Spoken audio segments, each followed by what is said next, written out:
Are your mornings a frantic reactive blur of notifications, stress, and caffeine? Do you feel like you're losing the day before it has even begun? The ancient Stoics knew that how we begin our day determines how we live our day. They designed a philosophy not for the classroom but for the battlefield of life, and their training started at sunrise. Welcome to the Mind Shelf. Today we aren't just talking about another productivity hack. We are forging an unshakable morning routine, a shield and compass for the mind, built on 2,000 years of wisdom. We will explore 10 powerful Stoic practices that will transform your mornings from a source of anxiety into a source of tranquility, purpose, and inner strength. So grab a coffee if you must, but more importantly, grab a notepad and let's begin building a morning that builds a better you. Introduction: the dawn of a resilient mind, the piercing alarm, the frantic scroll through a feed of curated perfection and global chaos, the hurried gulp of coffee amidst a rising tide of anxiety about the day ahead. For many, this is the reality of the modern morning. It is a state of passive reaction, of being thrown into the tumultuous currents of the day without a rudder or a map. We begin our days on the defensive, already behind, already stressed. We have optimized our technology, our calendars, and our coffee makers, but we have neglected the single most important element: the state of our own mind. 2,000 years ago, in the bustling forums of Rome and the quiet colonnades of Athens, a group of philosophers developed a radically different approach. They were not academics cloistered in ivory towers. They were senators, generals, playwrights, and even slaves. They were men who lived in the thick of life, who faced war, political intrigue, exile, and disease. Their philosophy, Stoicism, was not a set of abstract beliefs but a practical operational system for living a good life. A life of virtue, resilience, and tranquility, eudaimonia, no matter the external circumstances. For the Stoics, the morning was not a prelude to the day. It was the crucible in which the day was forged. It was the sacred time to prepare the mind, to sharpen the will, and to align one's character with the principles of nature and reason. A Stoic morning routine is not about biohacking your way to superhuman productivity or cramming more tasks into the pre-dawn hours. It is about undertaking a series of deliberate, mindful practices designed to cultivate an inner citadel, a fortress of the mind that remains unbreached by the chaos and frustrations of the external world. This is not a rigid, unforgiving checklist that adds more stress to your life. Rather, it is a menu of powerful exercises from which you can choose. The goal is not perfection in practice, but progress in character. In this comprehensive guide, we will delve into 10 fundamental Stoic practices you can integrate into your morning. Each one is a tool, a weapon in your philosophical arsenal, designed to help you move from a life of frantic reaction to one of purposeful action. This is your invitation to stop simply waking up and start truly arising, prepared, centered, and ready for whatever life may bring. 1. Practice premeditatio malorum, the premeditation of evils. The first practice of a Stoic morning may seem counterintuitive, even morbid to the modern obsession with positive thinking. While the world tells you to visualize success, the Stoic first visualizes failure, frustration, and misfortune. This is premeditatio malorum, the premeditation of evils. The great Stoic thinker Seneca, in his letters to Lucilius, advised, "Rehearse them in your mind. Exile, torture, war, shipwreck, all the terms of our human lot should be before our eyes. Why begin the day with such darkness?" The purpose is not to wallow in anxiety, but to extinguish it through inoculation. Anxiety is born from the unknown and the unexpected. The traffic jam that makes you late, the critical email from your boss, the sudden argument with a loved one. These events derail us not just because they are unpleasant, but because they catch us off guard. Our emotional response is one of surprise and indignation. This shouldn't be happening. The Stoic, through premeditatio malorum, begins the day by whispering, "This might happen." By calmly and rationally considering the potential difficulties of the day, you strip them of their power to shock you. You are essentially running a fire drill for your mind. When the alarm actually rings, you don't panic. You know the procedure. When you sit down for your morning meditation, take a few minutes to walk through your day. What meetings do you have? What tasks are on your list? What interactions will you have? Now imagine what could go wrong. Your computer might crash before you save that important document. A colleague might be uncooperative or rude. The project you've poured your heart into might receive negative feedback. You might spill coffee on your shirt right before a major presentation. Don't just acknowledge these possibilities, sit with them for a moment. Imagine how you would feel. Then crucially, plan your response. Not the external outcome, which you may not control, but your internal one. If the colleague is rude, how will you respond with patience and reason rather than anger? If the project is criticized, how will you listen for the kernel of truth in the feedback without letting your ego get bruised?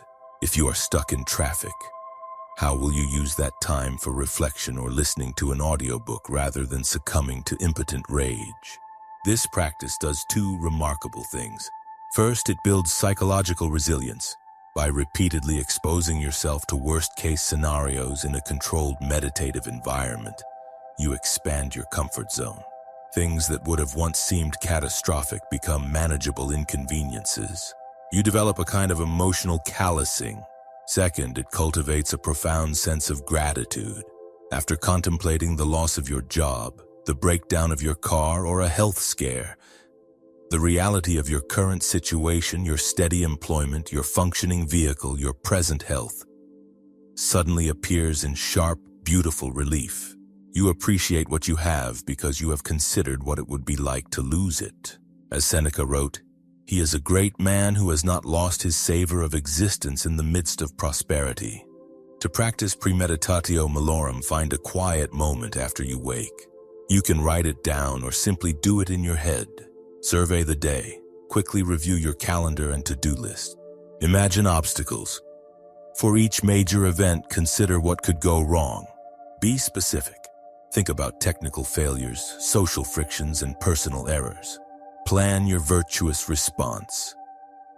For each potential obstacle, decide how you will respond with the Stoic virtues. With wisdom, clear judgment, courage, facing the difficulty, justice, treating others fairly even when they aren't, and temperance, moderating your emotional reaction. Return to gratitude. Acknowledge that for now these are only possibilities. Be grateful for the present reality. This is not pessimism. It is strategic realism. The pessimist sees the obstacle and despairs. The blind optimist ignores the obstacle and is shattered by it. The Stoic sees the obstacle, prepares for it, and is therefore empowered to overcome it with grace and tranquility. You begin the day not hoping for a smooth path, but confident in your ability to walk any path, no matter how rocky. 2. Review your philosophical journal. Reflect on yesterday's virtues. The unexamined life, as Socrates famously declared, is not worth living. For the Stoics, this examination was not a once-a-year affair, but a daily discipline. One of the most powerful tools for this self-examination is the philosophical journal. While many people journal at the end of the day to unload their thoughts, the Stoic morning routine incorporates a crucial second step, reviewing that journal entry at the start of the next day. Marcus Aurelius's Meditations, one of the most profound documents in the history of philosophy, was likely his own private journal. It was a place for him to prepare for the day, to wrestle with his own failings, and to remind himself of his Stoic principles. Your journal is your personal meditations. It is the training ground for your character. The evening's journaling session, as Seneca recommended, is for self-assessment. He would ask himself, what ailment have I cured today? What failing have I resisted? Where have I shown improvement? This is a moral inventory. You review your actions, words, and thoughts from the day, judging them not against the world's standards of success, money, fame, status, but against the only true standard, your own virtue. Where did you act with wisdom? Where did your anger get the better of you, a failure of temperance?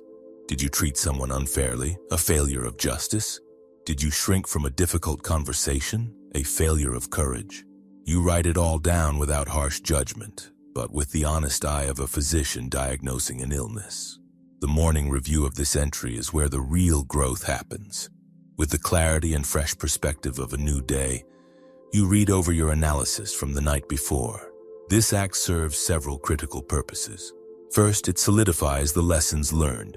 In the haze of sleepiness at night, an insight might feel profound but can easily be forgotten by dawn.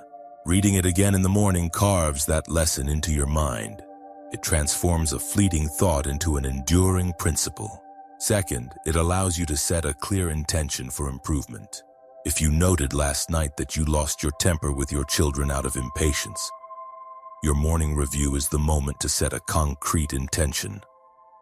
Today, when I feel impatience rising, I will pause, take a deep breath, and respond with kindness and understanding. This creates a direct feedback loop for character development. You are not just vaguely hoping to be a better person. You are implementing a specific strategy based on empirical evidence from your own life. Third, it reminds you of your progress. On days when you feel like you're failing, a look back at your journal can reveal how far you've come. You can see patterns of behavior you have successfully changed, reminding you that growth is possible and that your efforts are not in vain. It provides encouragement rooted in your own lived experience. How to implement this practice? Keep a journal. This can be a physical notebook or a digital file. The medium is less important than the consistency. Conduct an evening review. Before bed, spend 10-15 minutes answering a few key questions about your day. A good framework comes from Epictetus.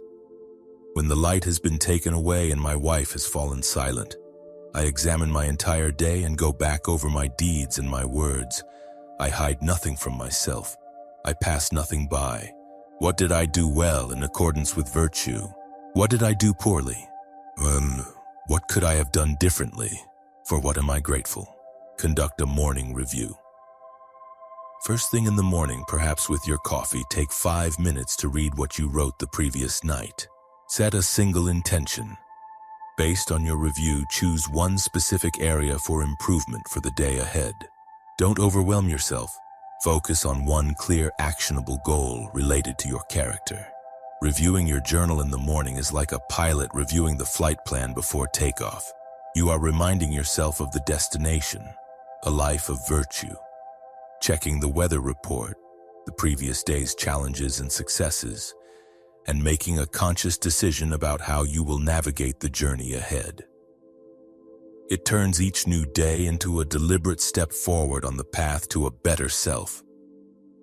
3. Contemplate the view from above, Heracles' circle. After examining the microcosm of your own actions in your journal, the next Stoic practice is to expand your perspective to the macrocosm. This is the view from above, a powerful meditative exercise described by Marcus Aurelius.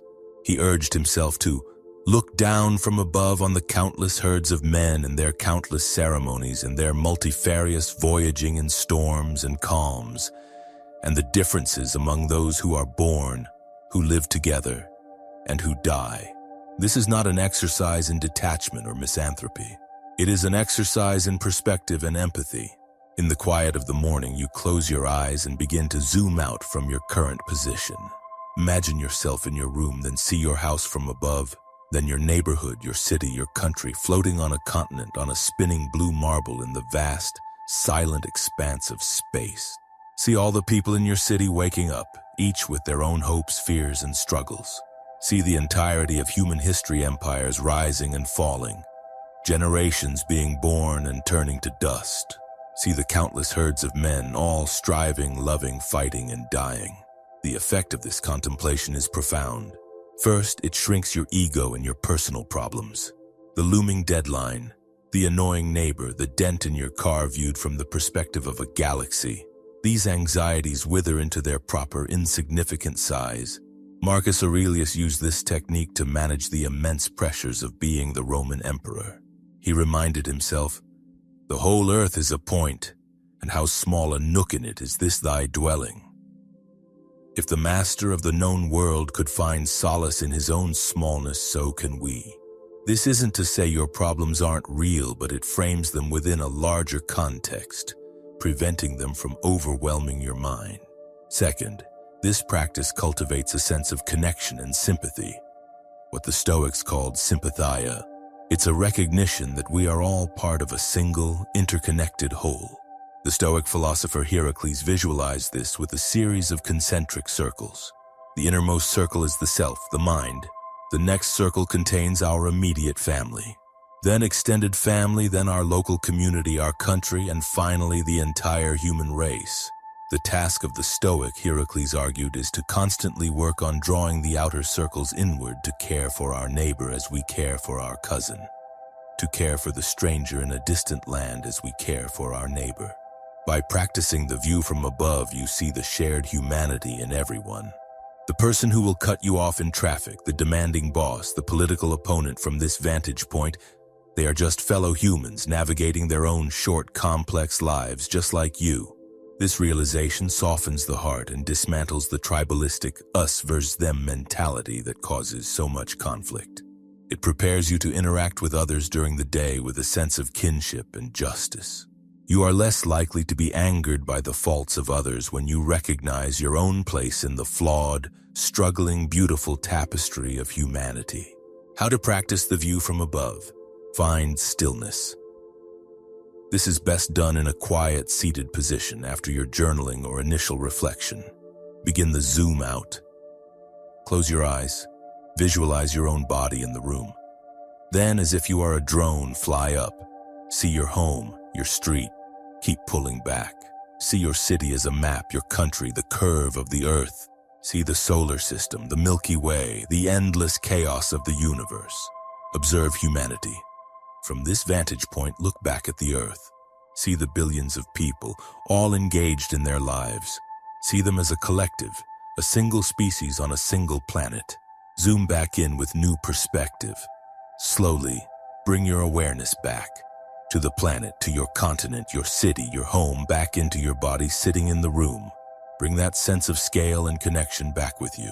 This 5 to 10 minute mental journey is a powerful antidote to the petty frustrations and self-centeredness that can dominate our lives. It replaces anxiety with awe and irritation with empathy. You start your day not as an isolated individual fighting for your own interests, but as a conscious citizen of the cosmos, ready to play your part with grace and understanding. 4.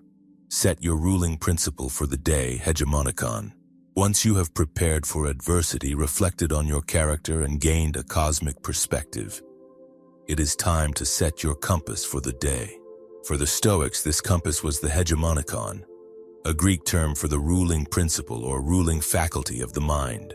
This is your core faculty of reason, your ability to make voluntary judgments, and the very essence of your character. It is the CEO of your mind. A Stoic's primary goal is to keep this ruling principle clear, rational, and aimed at virtue. Setting your ruling principle for the day is about defining your most important task.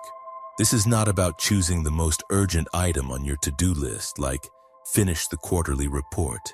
It is about choosing the guiding virtue you will embody throughout the day, regardless of the tasks you perform. It is about defining how you will act, not just what you will do. Marcus Aurelius began his day by reminding himself of the people he would encounter. The people I deal with today will be meddling, ungrateful, arrogant, dishonest, jealous, and surly. This sounds like premeditatio malorum, but it was followed by a crucial pivot. He would remind himself that these people were acting from ignorance of what is good and bad, and that he, possessing this knowledge, should not be angered by them. His ruling principle was to act with understanding, forbearance, and justice, fulfilling his duty as a fellow human being. Your ruling principle for the day is your one-sentence mission statement. It should be simple, positive, and focused on what is within your control, your own actions and judgments.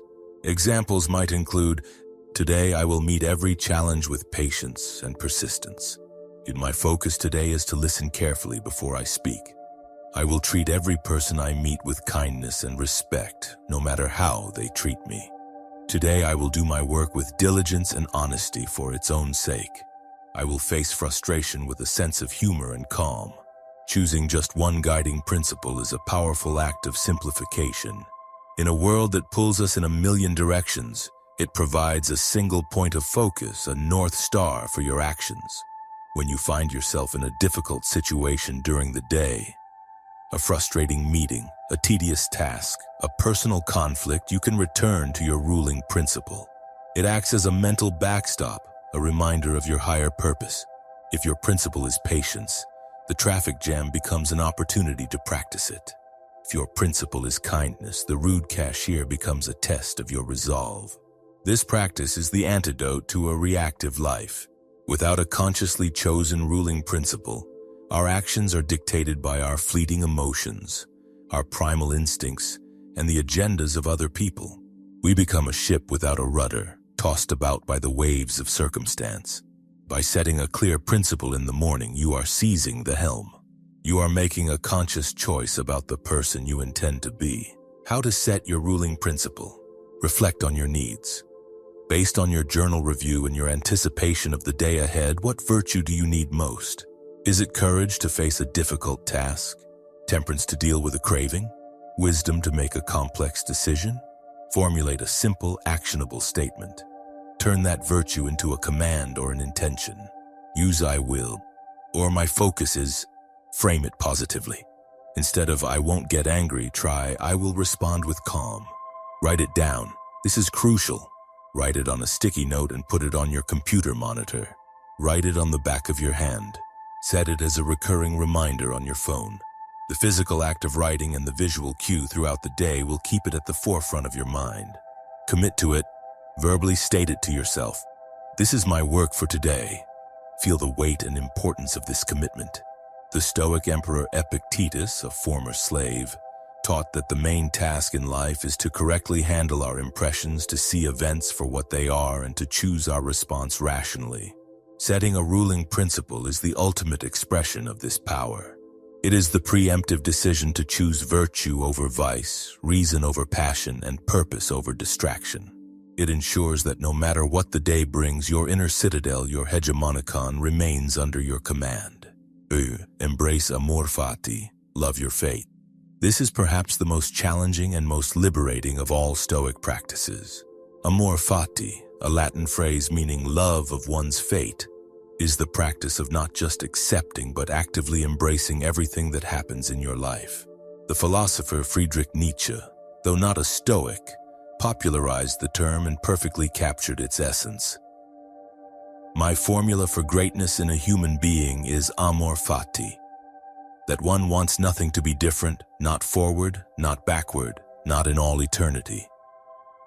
Not merely bear what is necessary, still less conceal it, but love it. The Stoics expressed the same idea. Marcus Aurelius wrote, "Accept the things to which fate binds you, and love the people with whom fate brings you together, but do so with all your heart." Epictetus was even more direct. Do not seek for things to happen the way you want them to. Rather, wish for things to happen the way they do happen, and your life will go smoothly.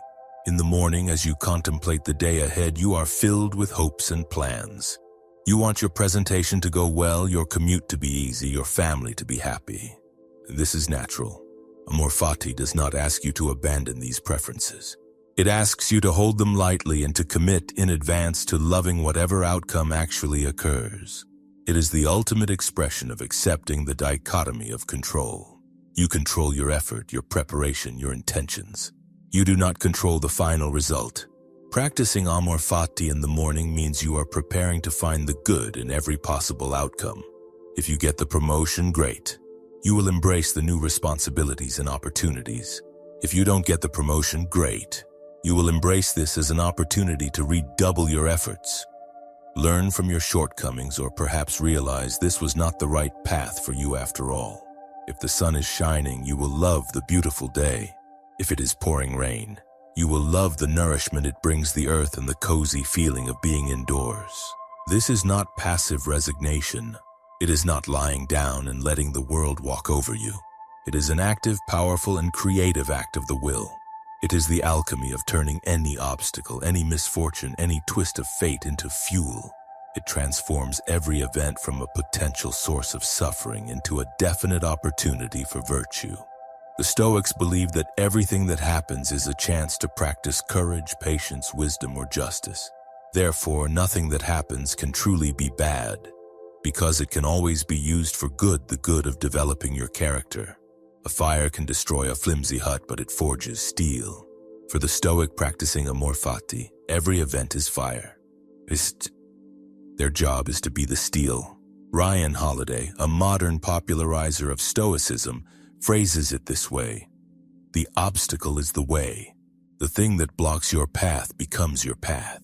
How to practice amor fati in the morning. Acknowledge your plans. Think about what you hope to accomplish during the day. Acknowledge your desires and preferences without attachment. Make a verbal or written commitment. Say to yourself, today, whatever happens, I will embrace it. Whatever fate has in store, I will not just accept it, I will love it. I will see every event as an opportunity. Contemplate a past misfortune. Think of something from your past that seemed terrible at the time but ultimately led to something good, a layoff that led to a better career, a painful breakup that led to personal growth. This provides evidence that you cannot always judge the quality of an event in the moment. Frame it as a test. View the universe or logos as your sparring partner. It is not trying to crush you, it is trying to make you stronger. Greet the day's challenges with the spirit of an athlete entering the gym. Or show me what you got, I'm ready. Embracing amor fati is the ultimate Stoic power move. It renders you invincible. If you can truly love whatever happens, what can possibly harm you? You are no longer at the mercy of fortune, because you have made fortune your friend. You begin the day not with a fragile hope that things will go your way, but with an unbreakable confidence that you can make your way beautifully no matter what happens. 6. Practice physical hardship, voluntary discomfort. After stealing the mind, the Stoic turns to stealing the body. Modern life is a crusade against discomfort. We live in perfectly climate-controlled homes, drive in climate-controlled cars, and work in climate-controlled offices. We have food delivered to our door, entertainment beamed to our screens, and endless conveniences designed to eliminate every form of friction from our lives. The Stoics would argue that this comfortable existence, while pleasant, makes us fragile. A mind that has never been tested by physical hardship is easily broken by it when it inevitably arrives. Voluntary discomfort is the practice of deliberately choosing to do something physically difficult, not for its own sake, but to train the mind. It is a dress rehearsal for the involuntary hardships that life will undoubtedly send your way: illness, injury, or loss. As Seneca wrote, it is in times of security that the spirit should be preparing itself for difficult times. If you want a man to keep his head when the crisis comes, you must give him some training before it comes. Incorporating a small dose of voluntary hardship into your morning routine builds psychological fortitude in several ways. First, it teaches the mind that it can endure more than it thinks. When you willingly step into a cold shower, your mind screams, "No, this is terrible, get out!"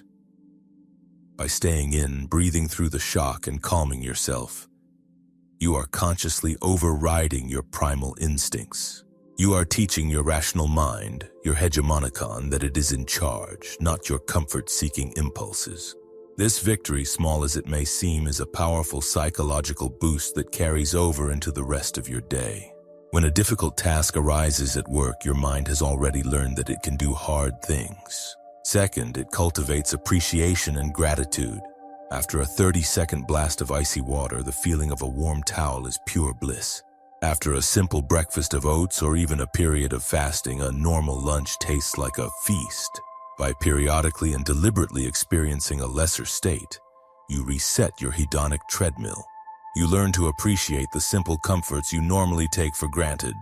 The Stoic Cato the Younger would often walk barefoot and wear minimal clothing, regardless of the weather, to remind himself that comfort was a luxury, not a necessity. Third, it builds a buffer against future misfortune. If you have practiced sleeping on the floor, a bad hotel mattress is no big deal. If you have practiced fasting, being stuck in a meeting through lunch is a minor inconvenience, not a catastrophe. You are expanding your range of resilience. You are proving to yourself that your well-being is not dependent on a narrow set of perfect external conditions. Examples of voluntary discomfort for your morning routine. The cold shower. This is the classic example. Start with 15 to 30 seconds of cold water at the end of your normal shower and gradually increase the duration. Focus on controlling your breath and relaxing into the sensation. Intense exercise. Engage in a short burst of high-intensity exercise sprints, burpees, kettlebell swings. Push yourself to the point of significant discomfort. The goal is not just physical fitness, but the mental victory of pushing through the urge to quit. Fasting, occasionally skip breakfast. Practice feeling the pangs of hunger and observing them without being ruled by them. Note, this should be done responsibly and with consideration for any personal health conditions. Simplify your breakfast. Instead of a decadent meal, opt for something plain and purely functional, like simple oatmeal or a piece of fruit. Deny yourself a small pleasure to strengthen your discipline. Practice in the elements. If possible, do a short walk or some stretches outside, regardless of the weather. A little rain or cold will not harm you, but it will strengthen your resolve. The key is that the hardship must be voluntary. It is the conscious choice to endure that holds the power. You are not a victim of circumstance. You are the architect of your own training. By starting your day with a deliberate act of physical courage, you send a clear message to your mind. We do not shy away from difficulty. We seek it out. We are strong, we are capable, and we are ready for anything. 7. Read from a Stoic master. Wisdom is not innate, it must be cultivated. Just as an athlete studies the techniques of the greats who came before, a student of Stoicism must regularly consult the masters. The morning is a perfect time for this, when the mind is fresh and receptive, before the noise of the day has cluttered your thoughts. Dedicating just 10 to 15 minutes to reading from the core Stoic texts is not an act of intellectual curiosity. It is an act of philosophical nourishment. The goal of this reading is not to tear through a book or to accumulate information. It is to find one single insight, one powerful quote, one challenging idea that you can meditate on and carry with you throughout the day. Seneca advised his friend Lucilius to do just this. You should be extending your stay among writers of sound repute and hurrying on if you are to digest something each day. He spoke of digestion, of internalizing the wisdom, making it part of your own mental and moral fiber. Reading the Stoics in the morning is like having a direct consultation with the greatest minds in history. Feeling anxious about a presentation? Epictetus is there to remind you what is and is not in your control. Dealing with an infuriating person? Marcus Aurelius is there to counsel you on empathy and your shared humanity. Tempted by a short-term pleasure that you know is bad for you? Seneca is there to speak on the importance of temperance and self-control. Their books are not just books. They are manuals for life, written by men who tested these principles in the most demanding of circumstances. This practice provides a constant source of guidance and recalibration. It is easy to forget our principles in the heat of the moment. Daily reading serves as a vital reminder. It pulls you back to your philosophical center and reinforces the lessons you're trying to live by. It is the equivalent of a musician practicing their scales every day. It keeps the fundamentals sharp and ready for performance. Where to start? The 3 essential pillars of late Stoicism are a perfect foundation. Meditations by Marcus Aurelius, the private journal of a Roman emperor. It is deeply personal, accessible, and filled with practical advice for dealing with stress, frustration, and the challenges of leadership. It is best read in small, digestible chunks. Letters from a Stoic by Seneca. A collection of letters from the philosopher Seneca to his friend Lucilius, covering a vast range of topics from friendship and death to anger and wealth. Seneca's writing is sharp, practical, and often feels like it was written yesterday. Discourses and the Enchiridion, the Handbook, by Epictetus. As recorded by his student Arrian, these are the teachings of a former slave who became one of the most revered Stoic teachers. Epictetus is blunt, direct, and uncompromisingly focused on the core principle of the dichotomy of control. The Enchiridion is a condensed, pocket-sized summary of his key teachings. How to practice Stoic reading in the morning. Choose your text. Have one of the core texts ready on your nightstand or desk. Read for quality, not quantity. Read just a paragraph, a letter, or a single meditation. Read it slowly, multiple times. Identify a key takeaway. Look for the one sentence or idea that resonates with you most. What is the core message? Reflect and write. In your journal, write down the quote. Then write a few sentences about what it means to you and how you can apply it to your life today. How does it relate to the challenges you expect to face? Carry it with you. Try to memorize the sentence or keep it on a note you can look at during the day. Let it be a touchstone you can return to when you feel your resolve wavering. This practice transforms reading from a passive hobby into an active dialogue with wisdom. You are not just consuming words, you are arming your mind. You are starting your day with a dose of clarity and timeless truth, ensuring that the first voice you listen to is one of reason, virtue, and tranquility. 8. Rehearse your day with the dichotomy of control. This practice is the tactical application of Stoic philosophy to your daily schedule. At the heart of Epictetus's teachings lies a simple but life-altering distinction: the dichotomy of control. He stated, "Some things are within our power while others are not.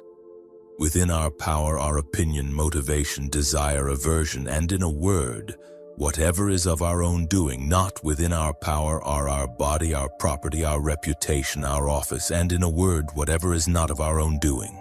The Stoic path to tranquility, he argued, lies in focusing all of our energy on what we can control and accepting the rest with equanimity. A great deal of our daily anxiety, frustration, and disappointment comes from a failure to make this distinction. We become upset when we are stuck in traffic, not in our control.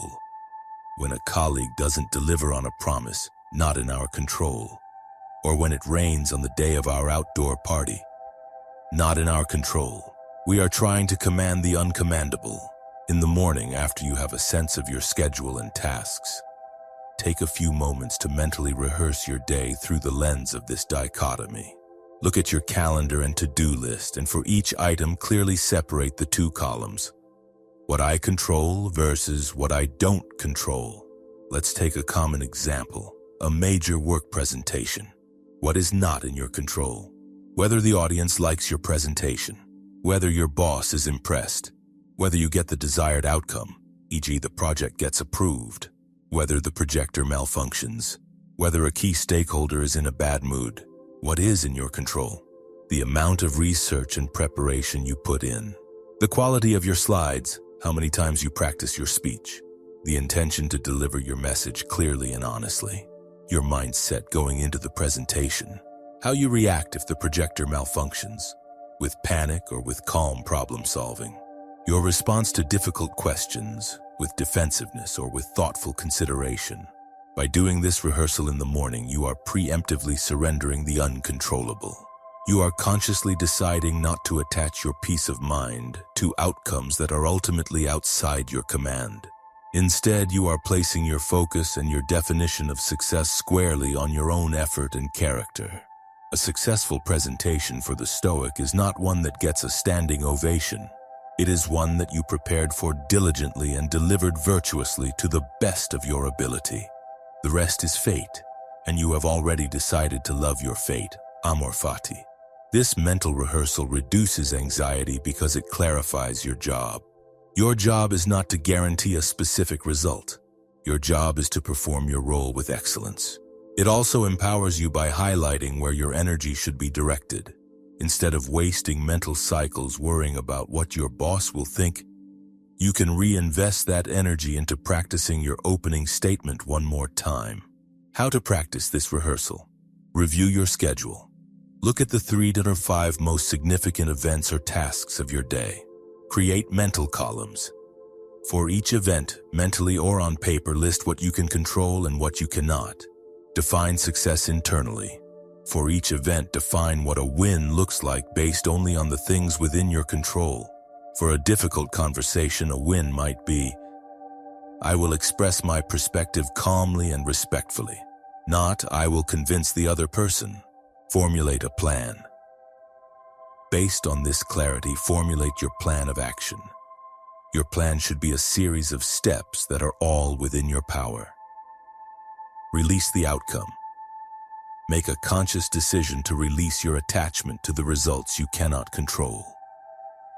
Say to yourself, I will do my part to the best of my ability, and I will accept the outcome whatever it may be. This practice is like a general studying a map before a battle. You are identifying the terrain, understanding your own forces, your actions and will, and acknowledging the unpredictable elements, the enemy, the weather. You go into the day not with a fragile hope for a specific victory, but with a robust strategy to act with honor and excellence no matter how the battle unfolds. This is the source of true Stoic confidence. 9. Practice gratitude for what you have. In a culture driven by consumption and the endless pursuit of more, the Stoic practice of gratitude is a radical act of rebellion. Stoic gratitude, however, differs subtly from the modern conception of a gratitude list. While being thankful for your home, your family, and your health is a wonderful and important practice, Stoic gratitude goes deeper. It is less about being thankful for possessions, and more about being thankful for the fundamental faculties of being human and the opportunities presented by the present moment. The Stoics practiced gratitude not just for the pleasant things in life, but for everything, including their challenges. The obstacle, as we've discussed, is a chance to practice virtue. Therefore, the Stoic is grateful for the obstacle. They are grateful for the difficult person, for they are a chance to practice patience. They are grateful for misfortune, for it is a chance to practice resilience. This is tied directly to amor fati. Furthermore, Stoic gratitude focuses intensely on what is most easily taken for granted. Seneca pointed out that we often fail to appreciate things unless we lose them. No man has ever been so puffed up by the greatness of his good fortune as not to prefer what he has to what he has not. He advises us to contemplate the loss of our blessings to truly feel grateful for them. This connects back to premeditatio malorum. After imagining a life without your sight, you feel a profound sense of gratitude for the simple ability to see the sunrise. After contemplating a world without your loved ones, their mere presence becomes a gift of immense value. In the morning, you can practice a specifically Stoic form of gratitude by focusing on 3 areas. Gratitude for your faculties. Be thankful for your hegemonikon, your ruling principle. Be grateful for the power of reason, which allows you to understand the world, to distinguish good from bad, and to choose your actions. This faculty is for the Stoics, a fragment of the divine within you. Appreciate your ability to think, to learn, to choose. Be grateful for your senses, the ability to feel the warmth of your coffee cup, to hear the birds outside, to see the colors of the dawn. These are incredible gifts. Gratitude for the present moment. The past is gone and the future is uncertain. The only thing you truly possess is this very moment. Be grateful for another day of existence. As Marcus Aurelius reminded himself, when you arise in the morning, think of what a precious privilege it is to be alive, to breathe, to think, to enjoy, to love. Do not see the day as a list of obligations to be endured, but as a bonus grant of time in which to live and act virtuously. Gratitude for your teachers. Be grateful for the people in your life, especially the difficult ones. The people who support and love you are obvious blessings. But the Stoic also gives thanks for the people who test them. The critical boss, the annoying neighbor, the political adversary. These are your philosophical sparring partners. They reveal your own weaknesses and provide you with the raw material needed to forge a stronger character. Thank them in your mind for the opportunity to practice your philosophy. How to practice Stoic gratitude. List 3 things. In your journal or in your mind, identify 3 things you are grateful for this morning. Focus on the fundamental. Try to make at least one of them something fundamental and internal: your reason, your health, your resilience. Practice via negativa. For one of the items on your list, briefly imagine what life would be like without it. Feel the sense of loss, and then feel the surge of appreciation as you return to the reality that you still possess it. Extend gratitude to a challenge. Think of a challenge you are currently facing or expect to face today. Reframe it as an opportunity and express gratitude for the chance to grow stronger. Starting the day with this deep, resilient form of gratitude shifts your entire perspective. It moves you from a mindset of lack to a mindset of abundance. It anchors you in the reality of what you do have, your character, your reason, this present moment, which are the only things that can never be taken away from you. You begin the day feeling not deprived or wanting, but rich, fortified, and profoundly lucky. 10. Remember Memento Mori. Remember you will die. The final stone in the arch of the Stoic morning routine is the most sobering and paradoxically the most life-affirming. Memento Mori. Remember you will die. In our modern death-denying culture, this may seem morbid and depressing. Why would anyone want to start their day thinking about their own demise? For the Stoics, the contemplation of mortality was not a source of fear, but the ultimate source of meaning, urgency, and clarity. As Seneca wrote, "Let us prepare our minds as if we'd come to the very end of life. Let us postpone nothing. Let us balance life's books each day. The one who puts the finishing touches on their life each day is never short of time." Contemplating your death is not about fixating on the end. It is about bringing focus and value to the present. The knowledge that your time is finite is the greatest motivator to use it well. When you truly internalize that this day could be your last, petty concerns evaporate. Will you spend your potentially final hours arguing on the internet? Will you waste them in envy of someone else's possessions? Will you put off that important conversation with a loved one? Will you shrink from your duties out of fear or laziness? The thought of death clarifies our priorities with ruthless efficiency. It separates the trivial from the essential. Marcus Aurelius constantly used this meditation to spur himself to action. He wrote, "You could leave life right now. Let that determine what you do and say and think." This was not a threat, but a call to live with virtue and purpose in every single moment. If you knew you were to die tonight, you would ensure that your actions today were just, courageous, temperate, and wise. The practice of Memento Mori is the decision to live every day as if it were that day. This practice also cultivates a profound appreciation for life itself. The moments we rush through the morning coffee, the walk to the car, the hug goodbye are transformed into precious, unrepeatable experiences when viewed through the lens of our own mortality. You savor the mundane because you realize that one day you will no longer have it. This is the antidote to taking life for granted. How to practice Memento Mori in the morning. Use a physical reminder. Some people keep a special coin or a small skull. Memento Mori coins are popular on their desk or nightstand. Touching this object in the morning can serve as a physical anchor for the meditation. Ask the question. Look in the mirror and ask yourself, if this were the last day of my life, would I be content with what I am about to do today? If the answer is no, too many days in a row, you know a change is needed. Contemplate the end. Briefly and without melodrama, contemplate the fact that you and everyone you love will one day die. Acknowledge the impermanence of all things. This is not to create sadness, but to create urgency and love for the now. Commit to living fully. Use that realization to commit to living the day ahead with purpose. Vow not to waste it. Vow to treat others with kindness. Vow to do your work honorably. Vow to live in accordance with your values. Memento Mori is the final, powerful instruction of the Stoic morning. It is the charge to go forth and live.